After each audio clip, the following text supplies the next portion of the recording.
Chers amis, bonsoir. Toute l'équipe d'Expression Libre vous souhaite la bienvenue sur son plateau.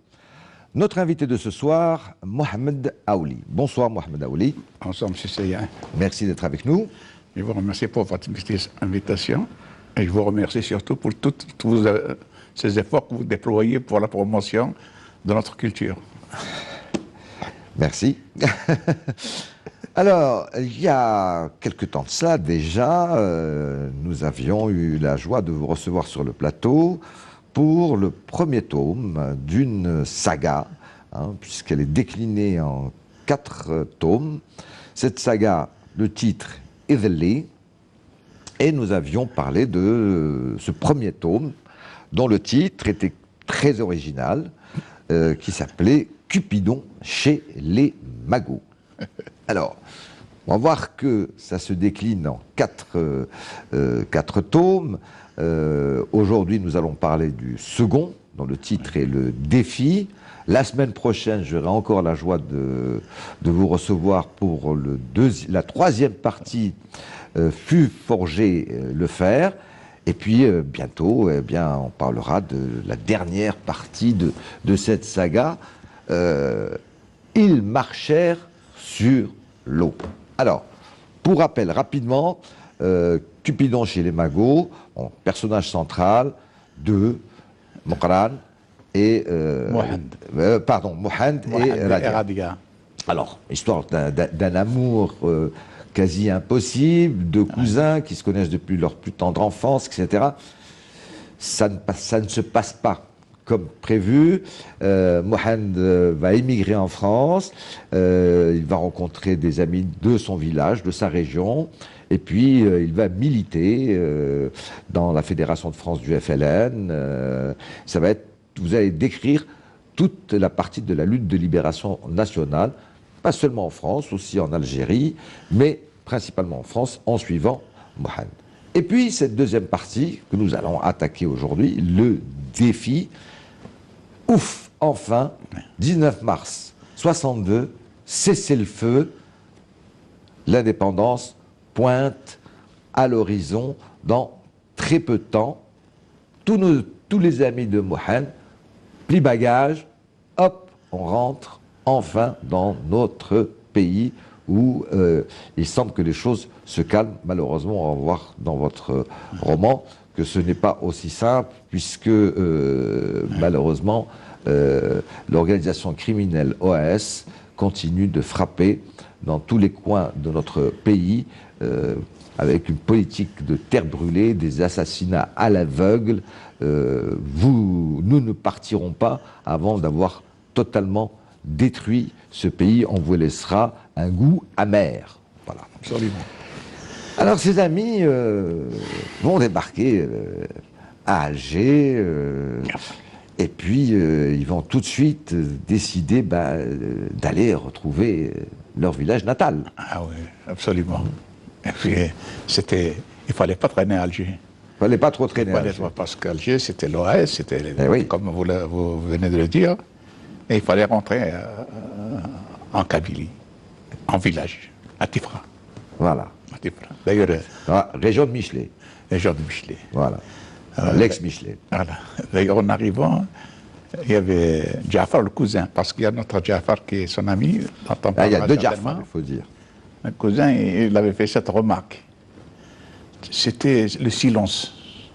Dans le village, on n'entendait plus rien. Ouais. Alors que dans le temps, quand on rentre au village, il y a les chiens qui aboyaient de tous les côtés. Ouais. J'ai dit, mais il n'y a plus de chiens chez nous. Parce que, oui, c'était les chiens de berger. non, les chiens, le chien kabyle, le chien kabyle, il mord d'abord et il aboie après. Ah, oh, très bien. Et puis là, c'était une directive de la LN qui a dit il fallait, parce qu'ils avertissaient les troupes françaises, qu'en aboyant quand oui, quand les paras passaient. L'expression des traîtres, ils étaient acquis à la France. C'était des pauvres bêtes qui étaient devenues des traîtres. Ben oui, c'est vrai, parce que quand il y avait les catébètes qui passaient pour aller dans les villages, bon, évidemment, la race canine aboyait, et puis, bon, donc, ce qui faisait que les paras entendaient, voilà. se disaient, tiens, ça veut dire qu'il y a des gens qui passent, ça ne peut être que des éléments de la LN. Absolument, c'était des collaborateurs, de précieux collaborateurs. Oui, mais comme dirait un certain cycliste, à leur insu. À leur insu. Alors, et là, c'est extraordinaire parce que c'est toutes les retrouvailles. C'est la folie, c'est l'euphorie, c'est la fête. C'était d'ailleurs une communion à travers toute l'Algérie. Jamais le peuple algérien n'a ressenti un tel bonheur à la fin de la guerre. Les gens qui se des retrouvailles. Parce que malheureusement, il y avait aussi des gens qui ont disparu, dont on attendait le retour aussi. Il ne faut pas oublier ce côté-là. Mais c'était l'euphorie générale. Et puis les tabous qui tombaient. Oui. On va y revenir concernant les changements sociétaux qu'il va y avoir, que la guerre a engendré dans la région.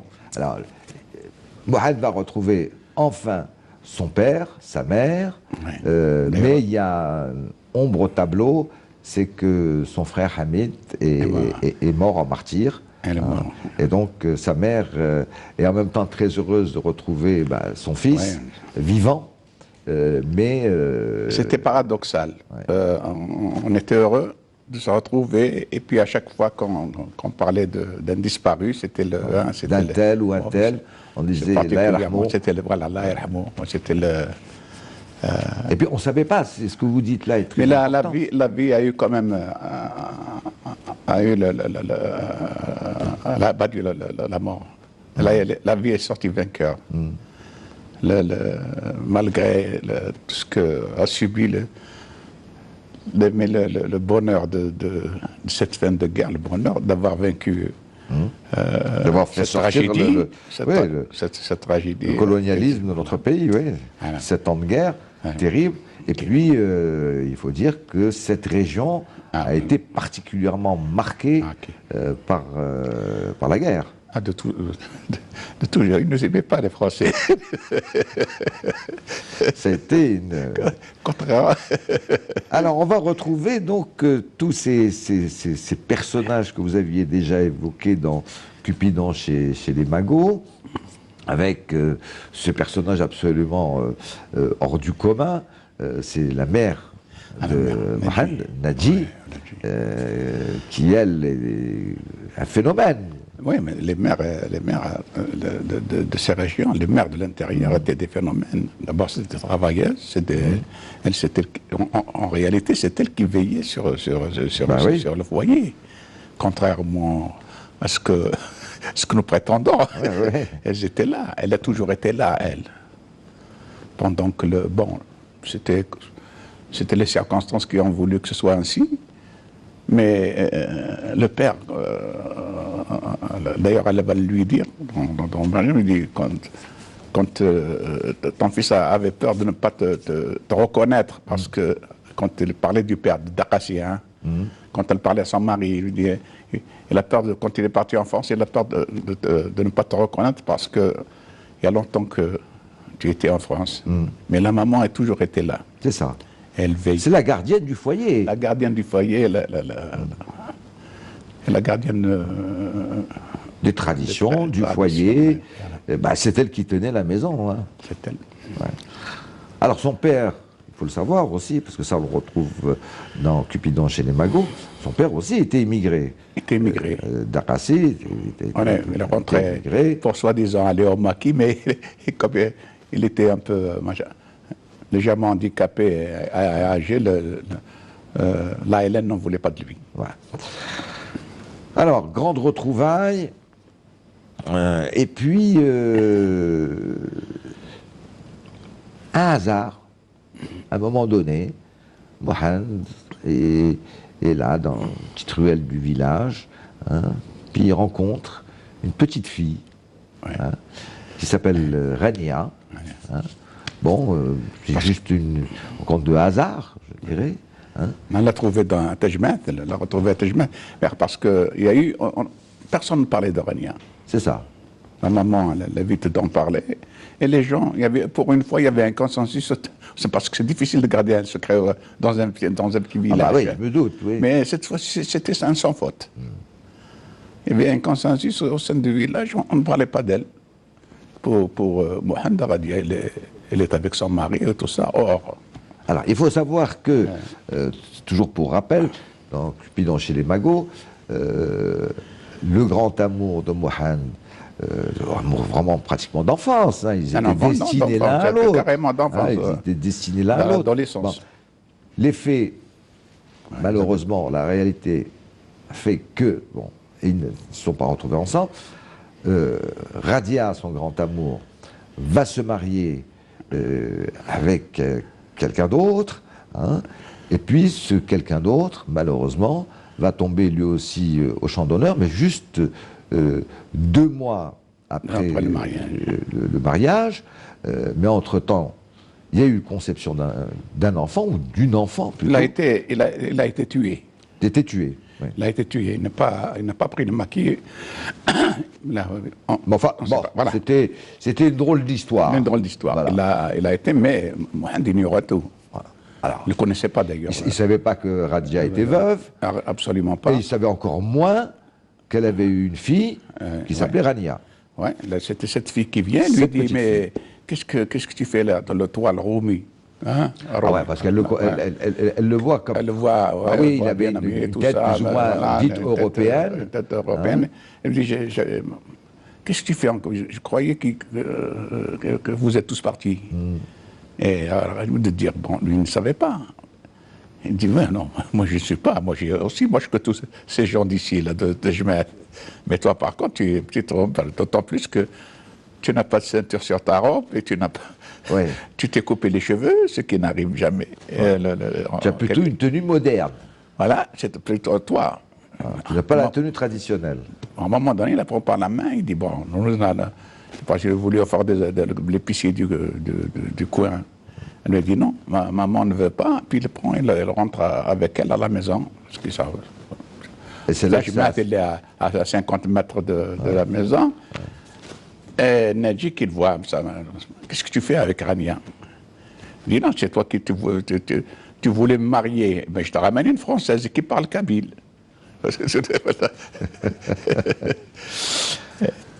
Alors, vous décrivez cette ambiance dans ce petit village où, encore une fois, tout le monde se connaît, les traditions sont excessivement carrées. Hein,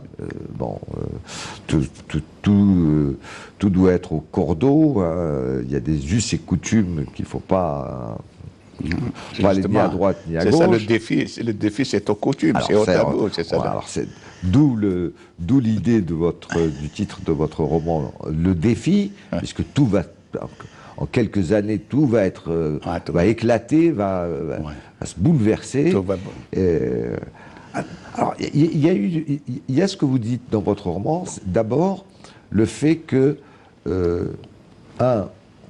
on s'était beaucoup dit, c'est ce qui était normal, hein, qui est mort, qui est vivant, hein, d'abord. On savait que pas mal avaient quitté le village pour aller émigrer en France.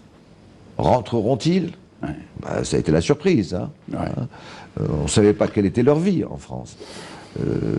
Donc, assez étrange de voir que, tiens, il est rentré, d'autant que Mohand avait une vie en France, avec une certaine Mireille. Absolument.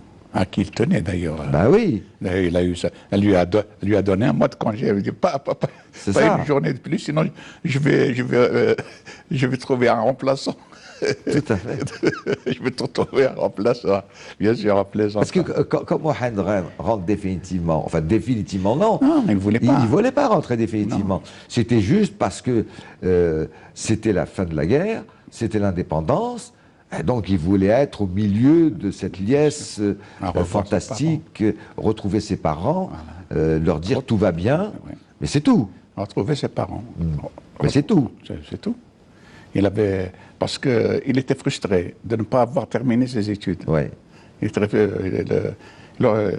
Alors, et puis il s'est dit, si je travaillais à Alger ou à Taman Rasset, je serais toujours en Émirie quelque part, même que ce soit en Ça va Algérie, venir après. ouais. Ça va venir après. Mais au départ, bon, Alors,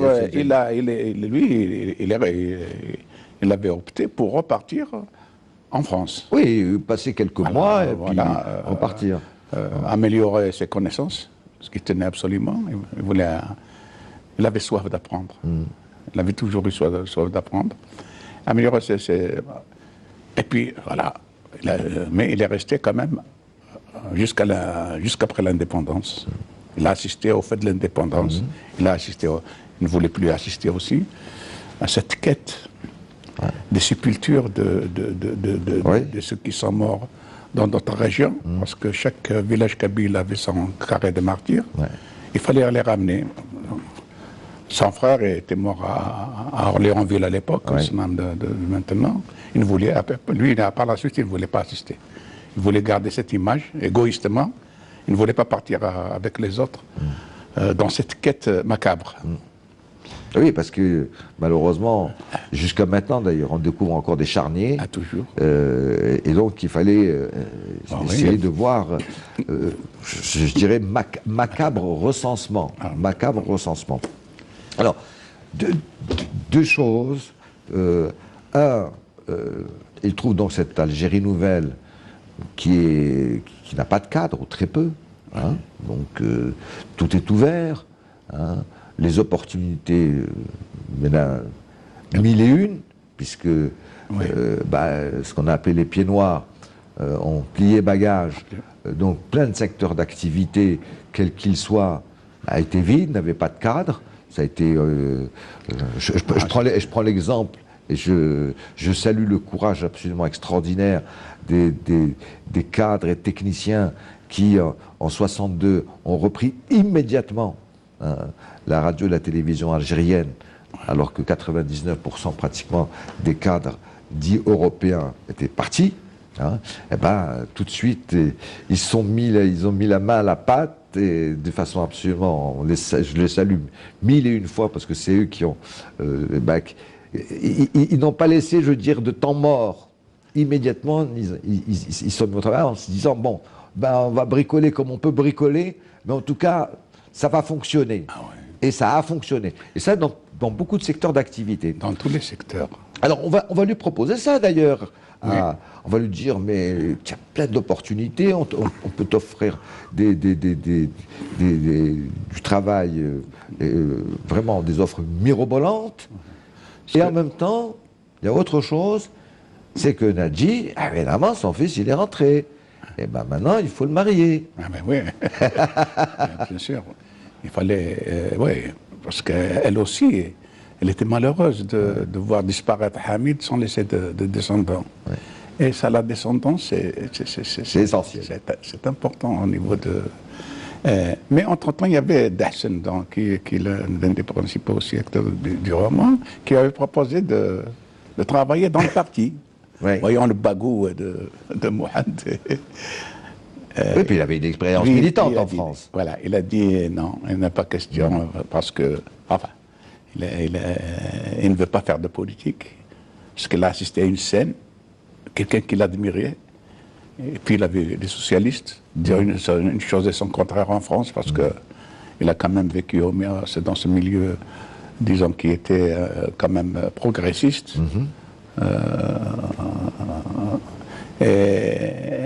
Et il dit, si c'est la politique, si c'est ça... ça ne m'intéresse pas. Ça ne m'intéresse pas. Ça ne m'intéresse pas. Je ne pourrais jamais médire de toi. Comme il avait assisté à des choses, des anciens compagnons, des anciens compagnons. Donc il dit, moi, voilà. Oubliez-moi, carrière politique, oubliez-moi. Et de toute façon, moi j'ai l'intention de repartir en France. En France. Non, bon, donc c'est pas la peine. Avec sa mère Nadji, il lui dit, écoute, s'il te plaît, ne t'occupe pas de me trouver une femme à marier, etc. Tout ça, ça ne te regarde pas. Les temps, parce que c'est quand même ça, votre roman, les temps ont changé. Surtout quand elle c'est fini. parce que sa petite sœur qui l'a laissé enfant, elle allait se marier. Ben oui. Et puis elle vient me voir Mohamed pour lui dire qu'il faut voir ce gosse et tout. Je dis, écoute, il n'en est pas question. Maintenant, c'est elle qui se marie, ce n'est pas toi. C'est ça. Elle n'épouse pas son beau-père parce que quand on vantait la famille, Oui. quand Ah oui. on donnait, Ah oui. on vantait la famille. C'est là une belle-mère comme ça, ben, bon, au début, par la suite, elle s'accroche en général. Mais elle lui a dit quand même qu'elle lui a dit, toi tu t'occupes de ce qui se passe en France et moi je m'occupe de ce qui se passe en Algérie. Et tu as encore des choses à apprendre de ta maman. Ouais. Effectivement, elle avait raison. Et il y a Jafar qui lui a proposé de rester aussi. D'ailleurs, c'est lui qui sera, pour ainsi dire, son guide par la suite. Oui. Mais il va lui trouver un appartement, à son retour un de petit France, studio. ouais. Hein, il va lui dire, bon, écoute, il n'y a pas de souci, tu peux loger à Alger, je peux te trouver un travail très intéressant dans le sud, hein, dans une compagnie pétrolière.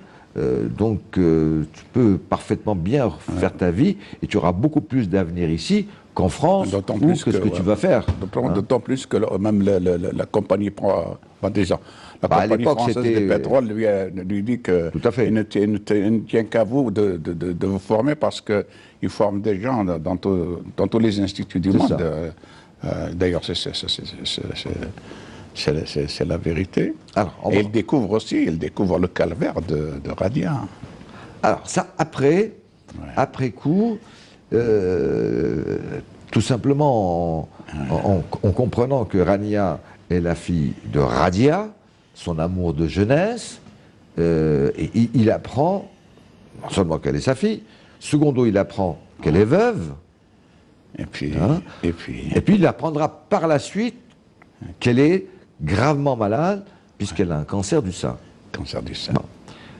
Encore plus vient se rajouter, là ça devient du Zola, ça devient du Zola, il apprend qu'en plus, cette pauvre Radia, suivant la tradition, hein, eh bien, puisque son mari est décédé, elle a un beau-frère, Barak, exactement, qui est un un affreux Jojo. Un ancien Moudjahid qui fait valoir.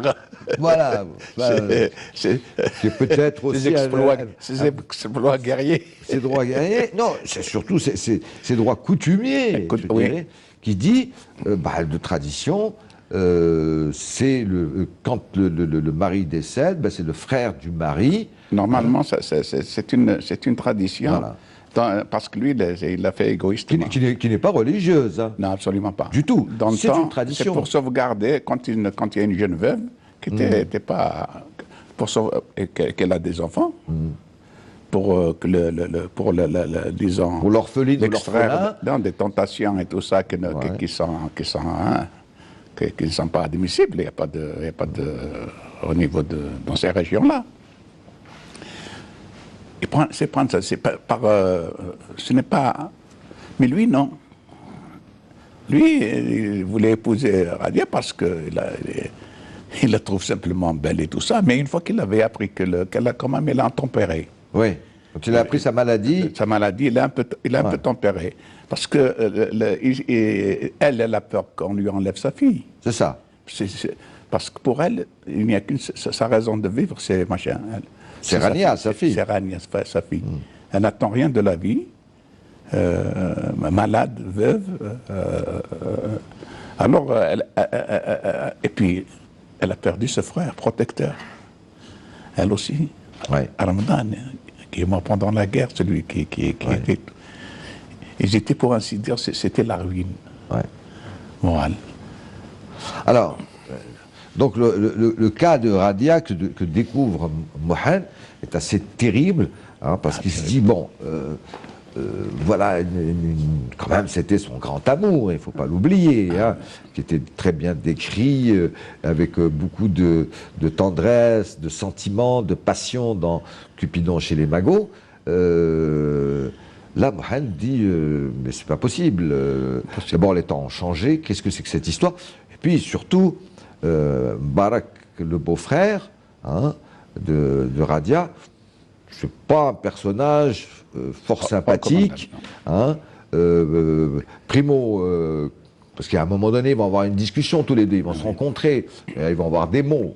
Hein, et il lui dit, mais attends, quand tu vas épouser, ça veut dire que ça va devenir ta deuxième femme, Radia. Et l'autre lui dit, mais pas du tout. Moi, la première, elle est vieille, ça y est, je l'abandonne. Moi, je veux une jeune, c'est Radia. Il lui dit, mais attends, tu as des enfants avec la première. Il lui dit, moi, tout ça m'est complètement égal. Hein. Donc, Mohamed se rend compte que c'est un personnage, franchement, ni honnête, ni qui sera un bon mari. Parce que vous auriez pu changer vos personnages, faire en sorte que Mbarak soit un homme bien. Mais Radia ne voulait pas entendre parler, parce que, d'ailleurs, elle a vécu un calvaire. Ouais. Parce que pour la famille, sa belle famille, elle était aussi un porte-malheur. Ben oui. Elle n'avait pas souri quand elle était jeune mariée. Ouais. 2 mois après, son mari décède. Elle était le porte-malheur. Elle était et elle est malade. Par la suite, elle est tombée malade. Donc, d'ailleurs, ses beaux-parents n'ont jamais demandé après Rania, après la petite fille. D'ailleurs, il lui pose la question, est-ce que tu as vu ta nièce? Est-ce que tu m'occupes? Oui. Est-ce que tu as envoyé quelque chose, un petit cadeau, un petit rien. Machin? Rien du tout. Il me dit, est-ce que ta mère est venue lui rendre visite? Laisse-moi celle-là depuis que... C'était une fripouille. Vous le dites bien. Alors, Mohamed prend une décision qui est quand même, là, un premier défi. Ouais. Le premier défi qui est d'aller voir la mère de Radia, d'aller voir Radia et de leur dire, écoutez, moi je vous prends sous ma protection. Hein, si il dit à Radia et à la mère de Radia, si Radia ne veut pas épouser Mbarak, il n'y a aucun souci. Si c'est un problème de prise en charge, de vous aider, d'aider la petite, Rania, etc., je suis là, je suis votre bouclier, il n'y a aucun souci, ne vous inquiétez pas de votre avenir. Ce qui est déjà, pour l'époque, un énorme défi, parce que... Il a été un peu poussé par lui, parce qu'au début, compte tenu du passé, compte tenu de... Il hésitait à aller la voir. Puis Nadji lui dit, après tout, vous êtes des cousins, et il n'y a pas, pas de raison, il y a pourquoi. Et puis ce n'est pas tout le monde qui est au courant, qui est au fait de leur amour passé. Oh, bon, on le savait quand même un peu dans le village. Les amis, bien sûr. Ils étaient toujours ensemble, depuis leur plus tendre jeunesse. On savait, comme on dit chez nous, qu'ils étaient plus ou moins destinés l'un à l'autre. Ce qui a fait d'ailleurs, quand ça n'a pas été possible, leur grand malheur. Ah oui, parce que c'est la guerre qui a dispersé. Elle a dispersé, elle a fait des malheurs. Elle a nivelé des valeurs aussi, parce qu'il ne faut pas croire qu'elle a fait aussi des malheurs au niveau des valeurs. Il y avait des gens qui étaient considérés, qui avaient machin, puis subitement, d'ailleurs on verra un peu il y a Jafar qui a tout perdu, enfin, parce que c'était un fils de notable. Il est issu d'une famille riche et tout ça, et puis il s'est retrouvé, heureusement qu'il était instruit. Oui. Et puis il y avait la mère de Radia, c'était une grande dame et tout ça. Et une fois que son fils est mort, elle s'est retrouvée à la quête de machines, comment je vais appeler ça, à la quête d'une considération. La quête de considération. Mais est-ce que c'est, Mohamed Daouli, est-ce que ce n'est pas aussi le fait que, bon, il y a eu, malheureusement, on sait que dans toute guerre, il y a les cortèges de malheur, quelles que soient les guerres. Mais comme on dit, je ne sais pas si l'adage est toujours valable, mais il y a quelque chose, malheur est bon, c'est que les guerres aussi transforment les mentalités.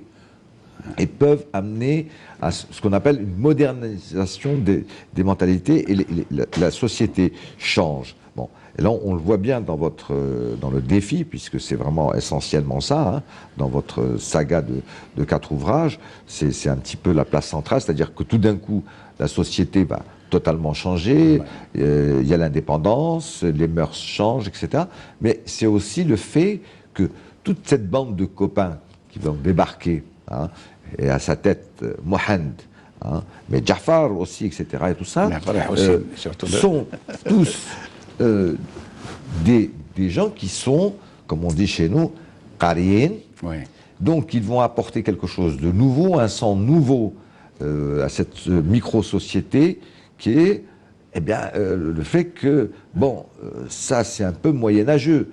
Il y a des traditions qu'il faut garder, mais il y a des traditions, franchement, qui sont tout à fait moyenâgeuses. Et eux, avec leur savoir, parce qu'ils ont fait des études, etc., vont complètement venir bousculer, hein, ces traditions en disant, attendez, c'est quand même aussi le savoir qui est, je dirais, la chose la plus importante, hein, dans le changement, dans ce changement qui est le 5 juillet 1962. Exactement, parce qu'il y a aussi cette participation de la femme au combat. Ce qu'on ne dit pas souvent. Nous sommes toujours misogynes, mais c'est elle qui a continué le combat. Misogyne, je ne sais pas, machiste, certainement. Oui, c'est elle qui a continué pendant, je ne dirais pas de longues années, mais pendant longtemps, après parce qu'il ne restait plus rien, par exemple, dans ces montagnes. C'était la femme qui faisait, c'était la femme qui allait quérir. Mais qui allait au champ, qui allait élever les enfants, qui soutenait ses combattants qui a réussi à sauvegarder. Et puis elle a découvert l'homme. Elle a découvert la couardise aussi de l'homme. Bon, les valeurs et tout ça, mais elle a découvert ce mari qui n'arrête pas de... Ni Fouchelaham qu'il prétendait être. Et c'était l'explosion. En 62, c'était l'explosion. Ouais. D'ailleurs, ce qu'il dit à sa mère, il lui dit, te rends-tu compte, il y a 7 ans, les filles vont sortir défiler. Oui, bah, c'est ce qui était passé. Hein. C'est quelque chose d'inimaginable. Ouais. Elles ont défilé, elles ont refusé de se marier. Mais cette génération qui était un peu instruite, parce que il faut quand même pas qu'on voit. À l'époque, le certificat d'études, c'est déjà le... Hein, oh non, c'était déjà bien. Elle était pionnière aussi. Ouais. On peut dire, elle a sauvé l'Algérie, disons économiquement, parce qu'elle a su maintenir le peu d'industrie que les pieds noirs avaient saboté. Enfin, je n'accuse pas tous les pieds noirs. Hein, parce non, que, enfin, c'était l'OS. Les ultras. Les ultras avaient... Et Mohand ne voyait pas les choses au début comme ça. Il était un peu égoïste quand même. Il voulait repartir, faire sa formation. Ah ben, il est reparti. Il est reparti. Il est reparti en France, mais tout d'un coup, il s'est dit, bon, je vois pas très bien quel sera mon avenir en France. Il ne se sentait plus chez... Ben oui, là, voilà, c'est fini. C'était un indu occupant. Il ne cadrait plus. Il laisse tomber Mireille. Oui, Mireille, il lui a proposé. Il lui a proposé, il dit, tu seras heureuse, tu vas habiter à Alger. J'ai ce qu'il faut, j'ai un travail, j'ai un appartement. L'égoïsme d'une Parisienne, comment on la voyait mal, Mireille, telle que vous l'avez décrite dans Cupidon chez les Magots, venir s'installer en 1962 à Alger. Non. D'ailleurs, elle lui a dit, tu me l'as proposé parce que tu sais très bien que je vais refuser. Que je refuserai. Ben voilà. Alors il reste des habits. 3-4 mois à Paris. Ça ne fonctionne pas, il dit non, moi je reviens au pays, et là, évidemment, il se dit, il trouve ce fameux travail dans le sud, il s'installe dans ce petit studio, plein centre d'Alger, et puis il se dit, bon, pourquoi ne pas voir s'il y a une possibilité, si Radia veut bien, eh bien, que je l'épouse maintenant qu'elle est veuve. Il lui a d'abord proposé de la soigner. Oui. Il lui a dit, voilà, je vous laisse le studio, tu viens toi et ta mère, et la femme, parce qu'elle vient de la montagne, à Alger. C'était, à l'époque, à Alger, c'est une aventure, venir à Alger. Il lui a dit, il y aura la femme à Jafar, son ami, qui est médical, qui va t'accompagner pour voir exactement qui sera là, ce qu'il en ton est. guide, Parce ton que Cicéro. on lui a décelé, on soupçonne un cancer du sein. Il a dit maintenant, mais à l'hôpital Mustapha, tu verras elles ont le clan de machin, le remercier et tout ça, mais après réflexion, elle dit ce n'est pas possible. Parce que Ça se fait pas. ça ne se fait pas. Ah oui. Même que tu sois un cousin, une jeune veuve ne peut pas aller. Alors, réflexion en fait, il a dit si je veux la soigner, il faudra que je l'épouse. Et il a déclenché le courroux de sa mère. de sa mère, et à juste titre. Ouais, elle lui a dit, mais tu es fou. Ah oui. Tu veux épouser déjà une veuve qui porte malheur, qui est malade, qui a déjà une fille. Ça c'est... Hein? Lui qui est prometteur, je ne sais pas si c'est l'expression qui a tout, Oui. qui a... Non, mais puis tu es beau gosse, tu as toutes les possibilités devant toi. Et puis un emploi dans le sud, dans une société de pétrole, en tant que cadre. Bon, là, vous ne le dites pas dans votre roman, Mohamed Daouli, mais j'ai l'impression que la mère de Mohamed... Elle a fait circuler... Oui, comme quoi elle l'ensorcelait, etc. Absolument. Mais je me demande même si à un moment donné, dans sa tête, elle ne s'est pas dit, oui, bon, si elle est malade... Chez nous, à l'époque, il faut imaginer 62, il faut imaginer 62. 62, quelqu'un qui vous dit j'ai un cancer dans un petit village ou même à Alger. Ça n'existait pas. Non, c'est une maladie qui était inconnue, qui était méconnue. Pour les gens, c'était carrément, surtout pour une femme, elle doit être stérile. Donc il n'aura jamais d'enfant, et encore moins de garçons. Parce que c'était ça. Tu as un cancer, oh là, c'était presque contagieux. Non, mais on le considérait comme ça. Bon, alors il faut imaginer, elle avait dit qui se dit, mais il est fou, mon fils. Hein. Elle a agi machiavéliquement parce qu'elle elle semait le doute. Elle disait voilà, il y a des gens qui sont en train d'ensorceler mon fils, les amulettes, les talismans, tout. Et puis, elle a tout essayé. Et puis, quand son ami Nadrev, qui est la maman, elle voulait savoir qui, elle ne voulait pas lui répondre.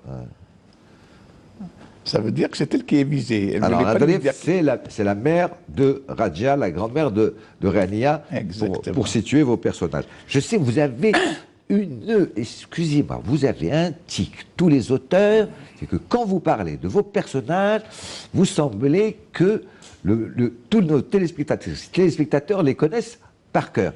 Non, ils ne vivent pas avec eux, ils vont vivre avec eux quand ils liront vos ouvrages. Alors, précisez chaque fois que vous parlez d'un nouveau personnage, à peu près dans quel cadre, dans le tableau où il se situe, s'il vous plaît. Le village, c'est les vieilles entre elles. Bon, pas le village seulement. Là, c'est incompréhensible. Ce qui ne veut pas se marier, il y avait même, on lui a proposé une institutrice. Bon, on ne sait pas très bien si c'était vrai ou faux. Mais lui, il a dit non. Jafar, pour lui jouer un tour, il a dit à Nadji, voilà, on lui a trouvé une institutrice pour moi, un truc. Parce qu'il n'était pas question, pour l'époque, d'épouser Radia. Il voulait c'est une fois qu'il n'avait plus de solution qu'il a dit il faut que je passe par là, par le mariage. Il a dit alors là, elle a sauté sur l'occasion. Parce que là, excusez-moi, Mohamed Daouli, le temps avance et de toute façon on ne va pas décrire tout l'ouvrage. À un moment donné, le mariage se fait. Le mariage. Alors qu'au début, de façon très sincère, et je dirais avec beaucoup d'éthique, Radia dit non, parce que je suis malade et je ne veux pas rendre malheureux quelqu'un que je respecte, qui est Mohamed. Bon. Elle se laisse convaincre, il y a le mariage. Elle a refusé. Description du mariage, comme on peut l'imaginer, avec tous les cancans qu'il peut y avoir lors d'un mariage. Et puis, bon, mariage, d'accord. À ce moment-là, il n'y a plus de problème pour que Radia et sa mère et sa fille descendent à Alger pour se faire soigner. Et c'est Alger, la découverte d'Alger. Hein. Alors, mais dans la citation que j'aimerais refaire devant vous, c'est quand au chapitre là où il fallait se marier, parce qu'il fallait, quand lui il a cité l'auteur, il a dit demandez à, bon, c'est un auteur anonyme bien sûr, il a dit demandez aux oiseaux d'arrêter de chanter. De chanter, oui. Ouais. Demandez au soleil d'arrêter de briller, demandez à la terre d'arrêter de tourner, mais ne me demande jamais d'arrêter de t'aimer. Voilà. Son amour, il est resté tel que... Ah oui, intact. Intact malgré tous les aléas de la vie. Alors, Alger, vous décrivez avec beaucoup je dirais, de sentiments, de tendresse, comment ces trois femmes, hein, 3 générations, mais qui n'ont jamais vu Alger, qui n'ont jamais vu la mer, arrivent à Alger et puis découvrent cette ville, la capitale, qui découvre même le frigidaire, la cuisinière, le téléphone. Hein, et on voit bien comment, en 1962 ou 63, des personnes qui ne connaissaient rien, parce que c'était le monde, il faut le dire, à part quelques privilégiés algériens, c'était le monde du colon. Dans les villages, il n'y avait pas tout à l'ego, il n'y avait pas attention. C'était d'ailleurs, dans le premier tome, je disais, nous sommes nés à l'ère médiévale. Oui, oui. Je parle bien de l'ère médiévale, pour la Kabylie, pour les montagnes, bien sûr. Il y a en ville, la ville c'est pas alors pareil. C'est découverte. C'est la découverte. Et puis Radia change, s'illumine, d'abord parce qu'elle se fait bien soigner, elle se fait bien prendre en charge, hein, primo, sur le plan médical, et secondo, elle va évoluer. Hein, elle va devenir plus moderne, s'habiller de façon plus moderne, sortir, connaître le cinéma, le restaurant. C'est quelque chose de magique. Le restaurant, c'est de Nedji. Quand elle lui a demandé d'aller au restaurant, moi je vais aller au restaurant. Qu'est-ce que c'est D'ailleurs, Dakassi lui a dit comment se fait-il que tu es parti au restaurant. Quand tu auras un restaurant pour femmes, tu iras à Bébé. Parce qu'il y a le père Dakassi qui est toujours là en train de dire qu'est-ce que c'est que cette modernisation. Hein? C'était. Oui, mais c'est marrant parce que Nadji, elle aime bien cette modernisation. Ah, mais heureusement. Alors, elle dit oui. Elle confectionne particulièrement les glaces. Les crèmes glacées. Hein? Mais c'est surtout quand elle est partie. Ils sont partis faire un tour du côté de Padovanier. Elle avait vu des femmes en maillot de bain sorties de l'enfer. Qu'est-ce que c'est ça? Moi, je suis une musulmane. On retourne. Ça, je veux pas voir. Donc, elles vont découvrir. Mohamed va leur faire découvrir un nouveau monde, comme ça. D'ailleurs, après, il va leur dire là, c'est trop petit, on va. Etc. Tout va être bouleversé, puisque même le père Dakassi, pour ne pas s'éloigner de son fils, hein, et de sa femme, Radia, va s'installer juste à côté d'Alger, ouvrir une petite épicerie. Abou Smaïl. Castiglione à l'époque. Alors, il y a aussi ce qu'on appellerait exode de la campagne que vous décrivez, hein, qui s'est faite entre 62 et 65, où tout d'un coup on a vu des familles entières venir, pas seulement sur Alger, hein, mais sur ce qu'on appelle les grandes villes, Oran, Constantine, ce qui étaient les grandes villes de l'époque, etc., et qui tout d'un coup découvrent complètement un autre monde, qui était un monde qui était à 90% destiné uniquement aux colons. Donc ils se disent, alors c'est comme ça qu'ils vivaient.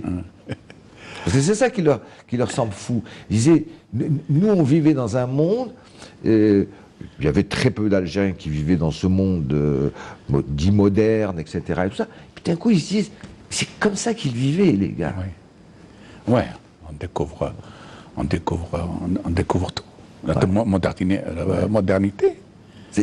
Non, mais dans le défi, il y a ça, pardon, surtout vers la fin de votre roman, Mohamed Daouli, c'est que vous ne le dites pas de telle façon, mais vous dites, on voit bien quelle était l'immense coupure entre plus de 90% de la population algérienne hein, et la population dite européenne, non seulement leur mode de vie, mais quand on a parlé des bienfaits, entre guillemets, de la colonisation, etc. Quand vous décrivez le fait que tout d'un coup, des gens découvrent l'électricité, découvrent une cuisinière ou un frigidaire, on voit bien, et nous sommes en 62. Nous sommes en 62. Hein, on n'est pas dans les années 40. Les Français ont réalisé pour eux. Voilà. Que ce soit les hôpitaux, que ce soit les routes, ils n'ont rien réalisé. Tifra, qui se trouve même pas les écoles. À 2 km de Michelet, 3 km de Michelet, n'avait pas d'électricité. Alors quand même, c'est votre roman, autant Cupidon chez les magots, bon, c'était triste parce que c'était la guerre, les affres de la guerre, c'était la rupture d'un amour qui était magnifique. Autant dans le défi, c'est quand même plein de promesses, puisqu'on est en 62 jusqu'à 65 à peu près. Donc c'est l'Algérie des promesses. Jusqu'à 66. Hein. Voilà. 65, 66. C'est le défi et quand même. C'était un défi, un certain mode de vie. Nous avons fait un pas de géant. La Révolution nous a fait un pas de géant dans tout à fait. Extraordinaire. Entre 54 et 64, il n'y a pas de... c'était un demi-siècle. Un demi-siècle. Des personnes découvrent des choses qu'ils n'imaginaient même pas un seul instant de leur vie.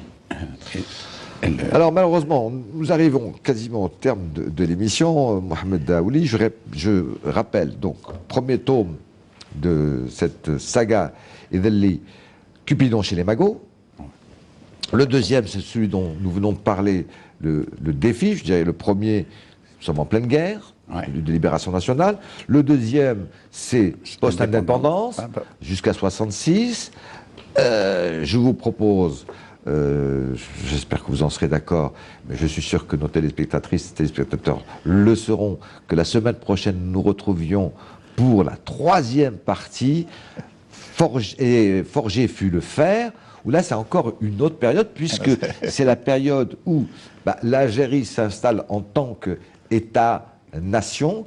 Que vont devenir nos personnages et puis il y avait des amis très chers qui étaient en France, Richard et Louis, que vous avez laissé un peu tomber. Eh bien, dans le deuxième tome, il les avait invités, il voulait absolument leur montrer son Algérie. Alors ça, c'est le troisième, c'est Forgé fut le fer. Parce que ils avaient une idée. Voilà. Ce sera dans le troisième, bien sûr. Voilà. Dans Forgé fut le fer, la semaine prochaine, on verra que, c'est comme un ballet. Bon. Mohamed, Rassi, son père, sont partis en France, revenus en Algérie. C'est l'Algérie qui se construit. Forgé fut le fer. Bon, l'Algérie est sur le train de l'avenir. Et puis, à ce moment-là, on peut inviter nos amis étrangers, Richard et Louis, pour leur montrer ce qu'est l'Algérie. Eux qui, bizarrement, ont aidé d'une certaine façon l'Algérie indépendante, ne la connaissent absolument pas. Tout d'un coup, ils vont Ils avaient une idée. Découvrir. À travers l'immigration, ils avaient une idée préconçue. Et Mohamed va leur montrer La réalité. sans réfléchir, la réalité. Absolument. Et il va les emmener. Alors, on le verra la semaine prochaine, un est totalement subjugué et l'autre subjugué mais râleur. L'autre, parce qu'il en Non, veut. mais c'est sa façon d'être. Quelque part, il en veut à Mohamed de l'avoir quitté. Oui, puis non, puis c'est sa nature. C'est sa nature, Il bien est sûr. taquin, il est râleur, il est bougon. Oui, Bon, c'est comme ça. Il trouve toujours quelque chose à redire. À redire toujours, C'est voilà. comme ça. Et puis, on verra que dans le 4e tome, prochainement, dans Ils marchèrent sur l'eau, là, ça va être encore un retour, mais de l'autre côté, puisque toute la famille va, elle, partir en France, découvrir Paris, hein, Paris, oui. et Nadji, et Radia, et Rania, et tout le monde va aller découvrir Paris. Qu'est-ce que c'est? Voilà. Mohamed Daouli, malheureusement, fin de l'émission. C'était très très agréable. Je rappelle les titres de les 4 tomes. Donc le premier, Cupidon chez les Magots. Le second, dont nous venons de parler aujourd'hui, Le Défi. La semaine prochaine, je vous défie de venir ici pour poursuivre la saga avec Forger fut le fer. Et puis très bientôt, peut-être en juin, sinon à la rentrée, Inch'Allah, le 4e tome, à savoir Ils marchèrent sur l'eau. Merci encore Mohamed Daouli. Merci à l'ensemble de l'équipe d'Expression Lire. Je vous souhaite une excellente fin de soirée sur votre chaîne préférée, à savoir Canal Algérie. Je vous souhaite le bonsoir. Allez, bonsoir à vous, bonsoir chez vous. Et puis, continuez à regarder les programmes de Canal Algérie ce soir et tous les jours d'ailleurs. Et puis, à mardi soir prochain, donc même jour, même heure. Que voulez-vous que je vous dise? Même punition. Allez, excellente soirée. Merci encore, Mohamed Daoudi.